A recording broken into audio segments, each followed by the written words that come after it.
Welcome to New York's #2 sports show. The Rangers beat the San Jose Sharks 6-5, and Artemi Panarin records a hat trick, his 5th hat trick of his career, and that was kind of what I was hoping for. Last game, the Nashville game, Panarin and Zibanejad hadn't done a whole lot, and so I was hoping in a game where I didn't think they would play their best, and they didn't.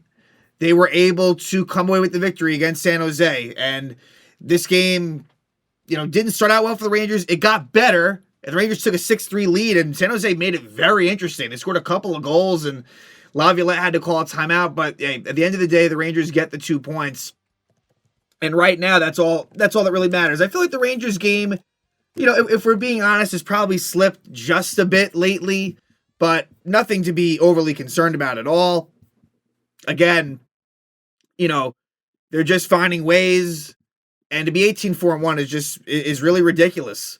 And Jonathan Quick is now 7-0-1. Quick wasn't really all that great, honestly, in this game, and I'm sure the numbers kind of bear that out. Quick, 23 saves on 28 shots, but he's earned 15 of a possible 16 points in his starts, which is pretty crazy. And so David Quinn in town, former Ranger coach, who's the head coach of the San Jose Sharks, said, kind of feel bad for him. Like, it's a really bad team, and I can't imagine that he won't be fired, at the end of the season. I mean, I'm sure Mike Greer and company in San Jose know that this is a rebuild, but yeah, it's not a great time in San Jose, although they have been doing better lately, and they were coming off of a win against the New Jersey Devils. They've shown the ability to score goals lately. San Jose can't really keep the puck out of their net. Mackenzie Blackwood, the former Devil, was in goal for San Jose. And look, just coming off that back-to-back, you just never know. But the good thing is the Rangers are playing a weaker opponent, and so they didn't have to be completely perfect. They were far from it. The lineup was the same. Zach Jones getting a healthy scratch. The Rangers did call up forward Anton Bleed, and he did take part in warm-ups. Someone was banged up in a game-time decision, one of the forwards, but whoever that was good to go. As far as the lines, so the Rangers Laviolette mostly went back to the original lines. The one switch is this, and I agree with. He had Brodzinski with Quater and Zibanejad, and Wheeler with Cooley and Bonino. So that was a good decision because, again, Blake Wheeler continues to just not look good. And Jonny Brodzinski with 2 assists. So Jonny Brodzinski with 4 assists in his last 2 games. And look, do I think that it's sustainable with him? No, I don't. But he did have let's remember, he had a very good training camp and was really deserved to make the team until Will Cooley really, turned up the heat. And, I don't disagree with that. Brodzinski, you can easily call him up, which they've done. And Brodzinski has been great in Hartford. He is one of those guys that's a really good AHL player, and it's good to see him getting rewarded a little bit at the NHL level. So I thought Brodzinski again was one of the better guys on the ice, but they went back to Trocheck centering Panarin and Lafreniere, and it had great success. Lafreniere, I thought, looked better tonight than he did against the Predators. He did have a penalty shot opportunity that was stopped by Mackenzie Blackwood. The score at that time, I believe, was 3-3 in the second period. So let's talk about this one. Again, I thought the Rangers got off to a bit of a slow start, but they, were able to, never fall behind by too much. And so early on, it's a former Ranger who scores. It's Anthony Duclair, who scores his 6th goal of the season from Burrows. So 3:50 in, 1-0 San Jose. Duclair was kind of left in all alone, where the Rangers had an opportunity on the offensive side, and Burrows quickly gets it up to Duclair, and he makes a nice move past Quick and in.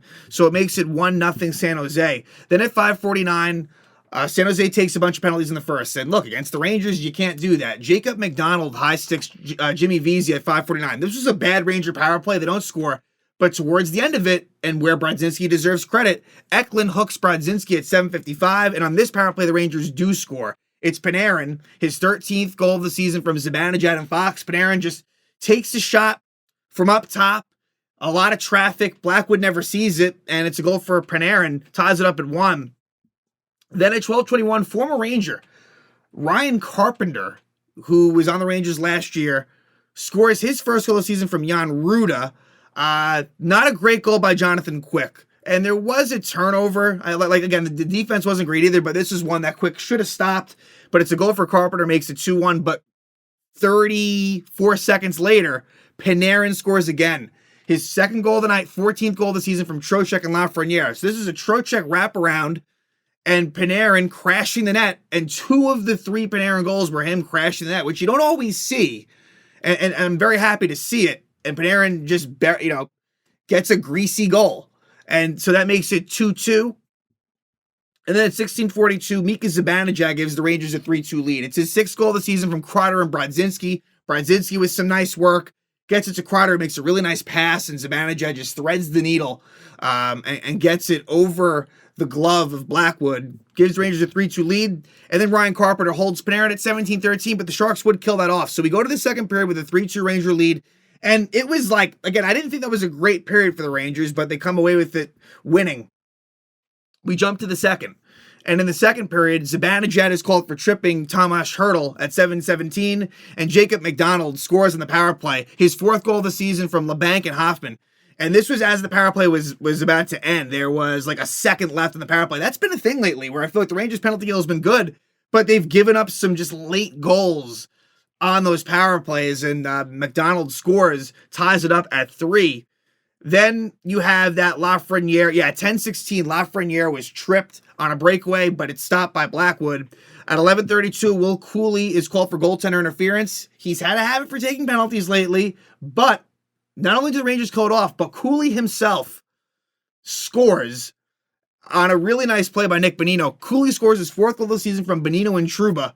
So Bonino is able to settle the puck down, finds Cooley, who breaks it all alone and wrists it by Blackwood. So the Rangers have a 4-3 lead going to the third. And the third period starts out really well for the Rangers. They, again, were playing better and better as the game was progressing.